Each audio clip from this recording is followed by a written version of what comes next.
Good.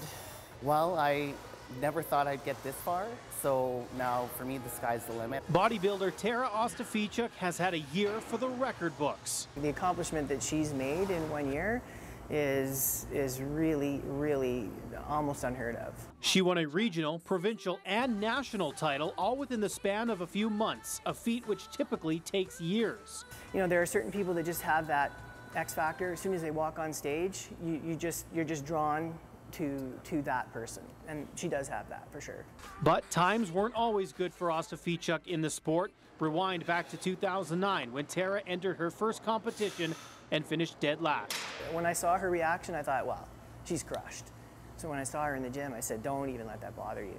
Pro bodybuilders Daphne Madigan and Helen Bouchard urged Ostafichuk to continue competing, but it took a lot of encouragement to get Tara back on stage. It's so hard to put yourself up there and let yourself just be judged like that, and that was my biggest fear, was not winning again. But in time, and with Madigan and Bouchard as her coaches, Ostafichuk was back in the gym and back to dieting, which begins in earnest 20 weeks out from a show.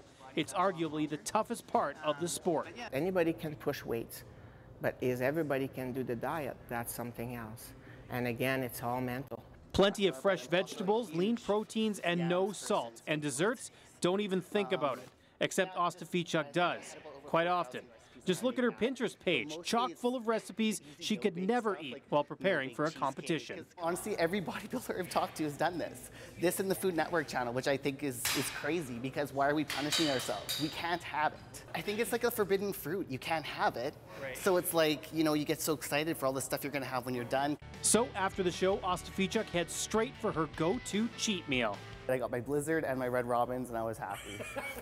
There's no comparison. It's better than anything I've ever had. I savor it for about, I don't know, 2 seconds because it goes down that fast. I'm so excited for it. Thanks to her victory at Nationals, Ostafichuk has earned her pro card and now has her sights set on the world's biggest bodybuilding competition, the Olympia. It's like the Super Bowl, I guess, of bodybuilding. Bouchard, who competed in the Olympia twice in her career, believes Ostafichuk will soon take to that famous stage in Las Vegas. I know she wants to be on that Olympia stage one day, and she will be. Greyson, Knutson, CTV Sports.